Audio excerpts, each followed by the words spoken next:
What's up, guys?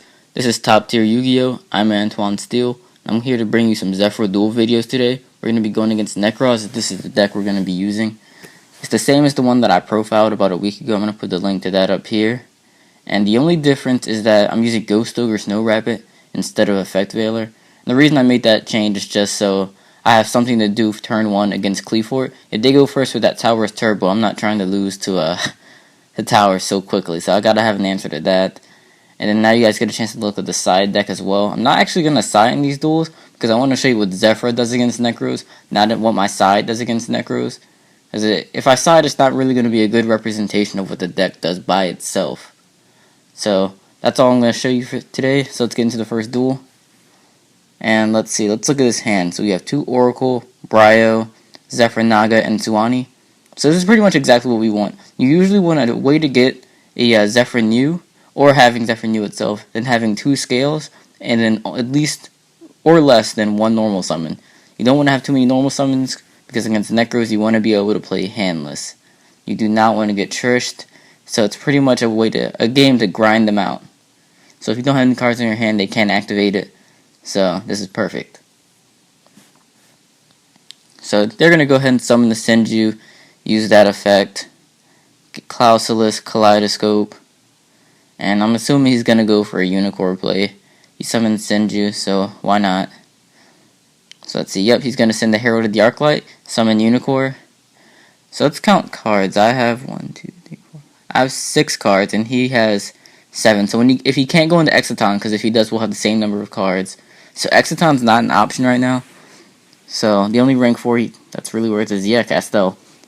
So Zefra New, at least I don't get that back to my extra deck. So, I'm just gonna set that, and let's see. I guess the reason he left it in defense is because he didn't want to run over my Yang Zings and they float. So that's fine. I don't want to attack over his monster because I don't want him to banish and search his mirrors. So he's got another Senju.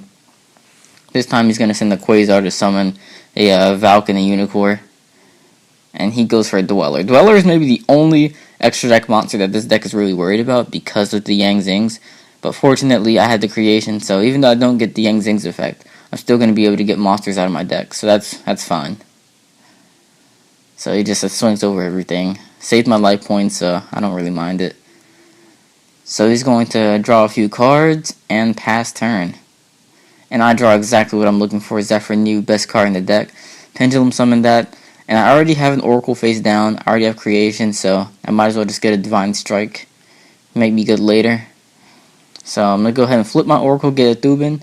And the good thing about Thubin is you can destroy something with Thubin's effect that's in your monster zone, and that triggers creation, which is perfect. So I can go ahead and get a Zefraxi and make a level 7 Synchro.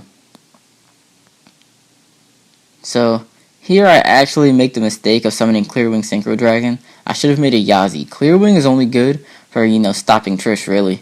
And because I don't have a hand, they can't use Trish. So there's no point in me playing Clearwing Synchro Dragon right now. Yazi is good because it has a little bit more attack and it floats. So, and especially since I have creation out. So even if they do get over Yazi, I have to get 2 monsters out and I can immediately Synchro again. So he's got another Manju. Seems like he opened up all the Jews in this game.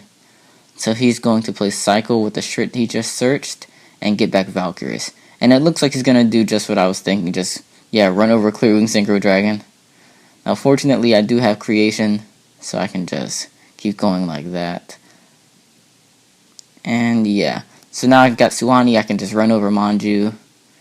Fine by me. This is the good thing about having the Yang Zings. If, like I said, if they can't trish you, then they pretty much have to just attack over all of your Yang Zings. And Nekroz can't grind. They're not a grind deck. They cannot grind you out. Yang Zings, that's a grind deck. So, as long as you can turn Nekroz into being a deck that has to attack over all your stuff, that's perfectly fine. They're going to lose that battle every single time. So, I decided to just crash into the Valk so I can trigger Tsuani and the creation. And I realized that I have two Divine Strikes, and I can get Basha. So I can go ahead and use Basha's effect to destroy creation and get a Jiaotu from the grave. That way I can Pendulum Summon the Zefra New for my extra deck, go into another level 8 Synchro, and that will be Void Ogre Dragon.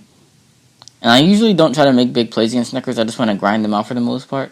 But I noticed, since I already had 2 Divine Strikes, adding a Void Ogre on top of that really makes a board that's tough to get over. So in this case, I can negate 3 of their cards. And one of them is going to be a spell. I'm not really afraid of their monsters because I do have the 2 Divine Strikes.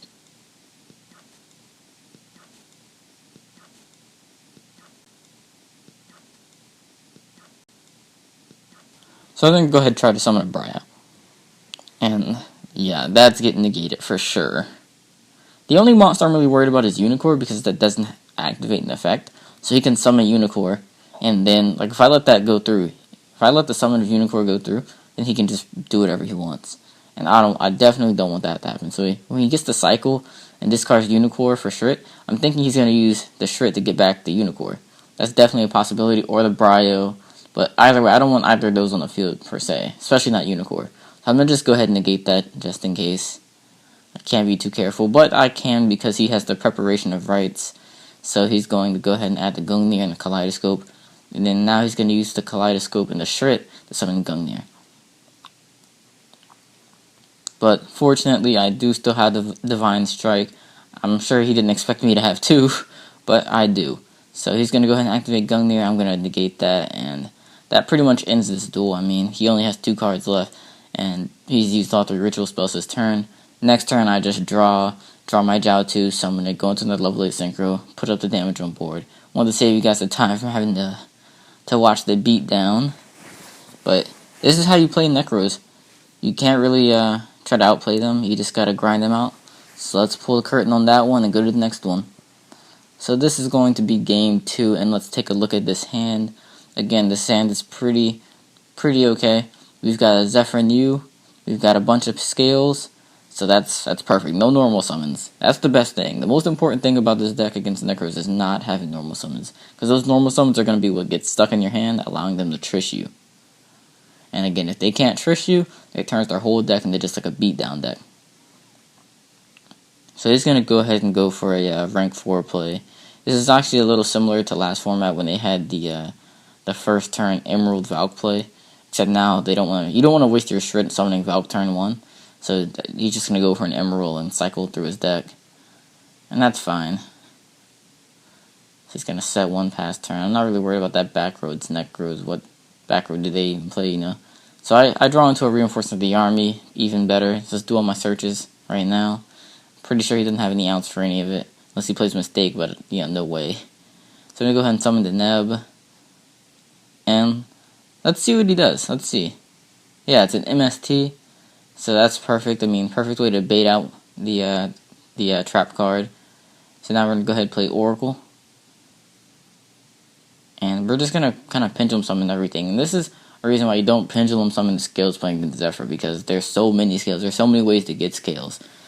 I'm at 38 cards. I've been through the first 12 cards of my deck on my first turn. I mean, that's how fast this deck is. It's 50 cards, but it runs through the deck. It's definitely really consistent. So, I mean, you destroy the scales, I'll just get more. So that's fine. So we do a little bit of damage, and we're just going to go ahead and pass turn.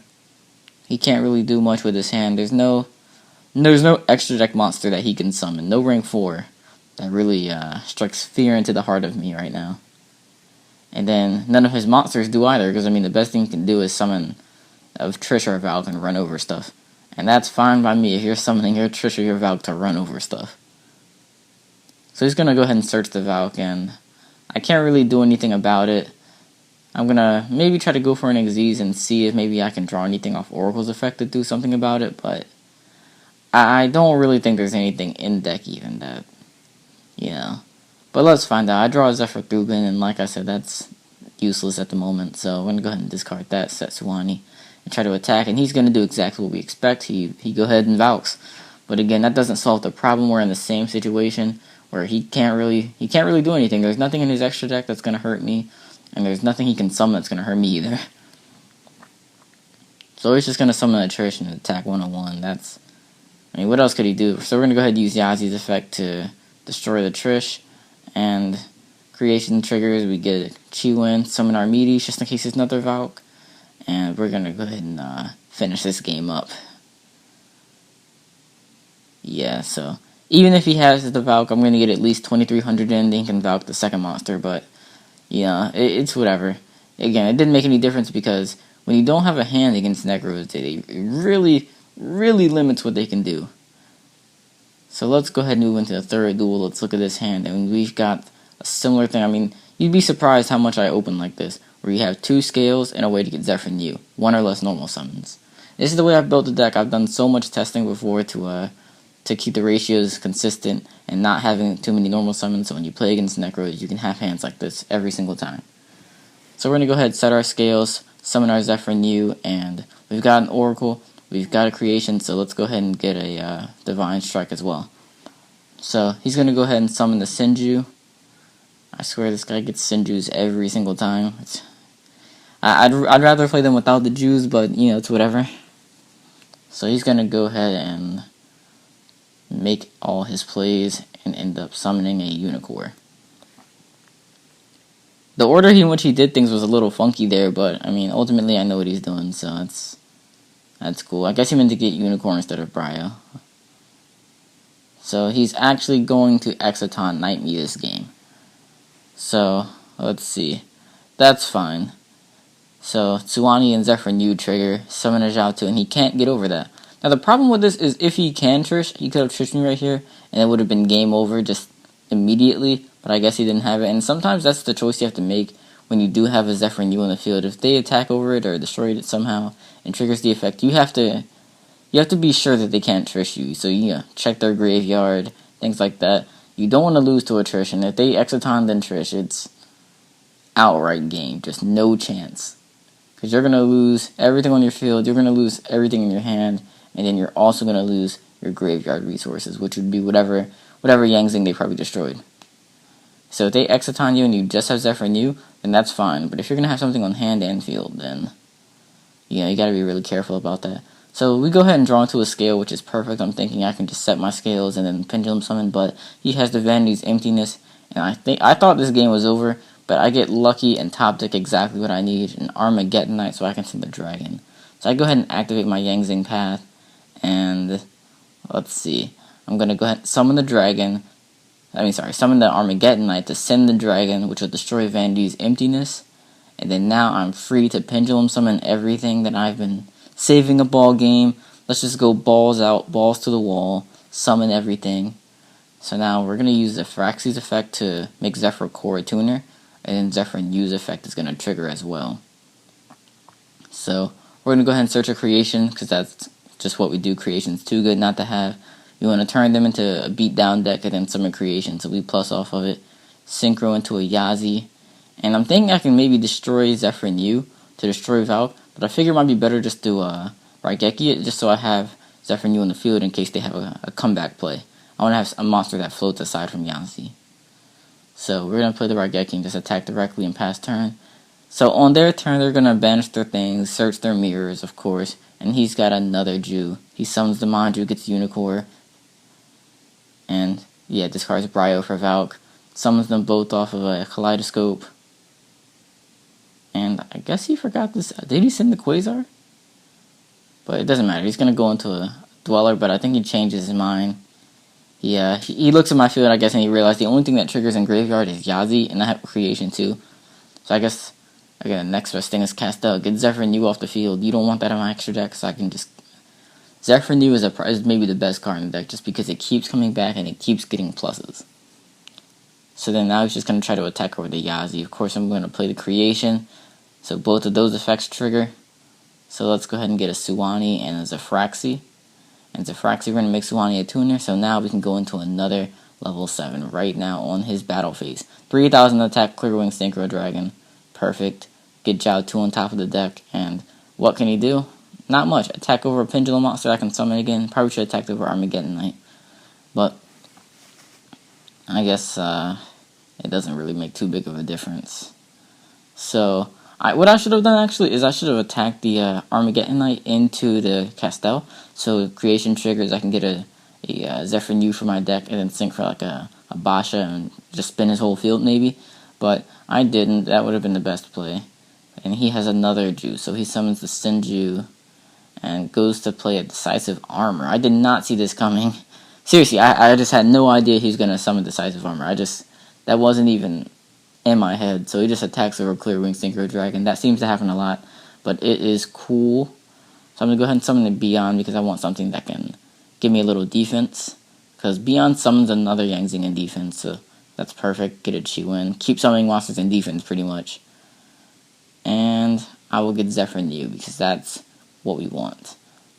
So he's just going to go ahead and use Decisive Armor and banish my Jiao too, and that is awful. But I get lucky and top deck another Zefra and Yu.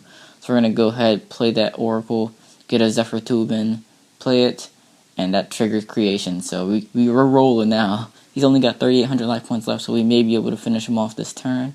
So we can go ahead and sink 8 for our Basha, just spin his field back. And, yep. So we're going to go ahead and check the graveyard, make sure, see what resources you have left before committing too much to the field. So we're going to go ahead and use Basha's effect, and then sink Dubin and Shiwen for a Armides, and let's try to go for game here. I mean, again, even if he has the Valkyrie to get at least 2,300 in, put him in a pressure position. And, yeah, I was using Oracle. I meant to get a Deneb, but I ended up getting a Divine Strike on accident, so I just shuffled Deneb back into the deck. Sorry, shuffled Divine Strike back into the deck and put Deneb on top. So that's it for the third duel, and see, that's how these games usually go against Nekroz. That's how you have to play against them.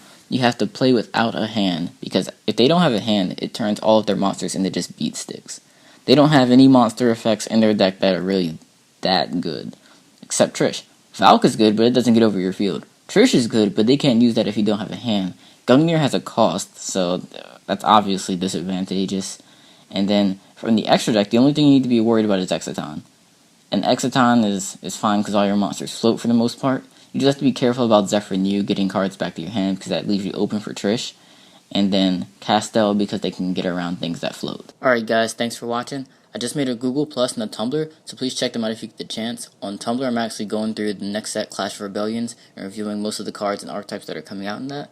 So, yeah, please check that out. I'm going to put the link in the description, and don't forget to like, comment, subscribe, and hope you guys enjoyed it.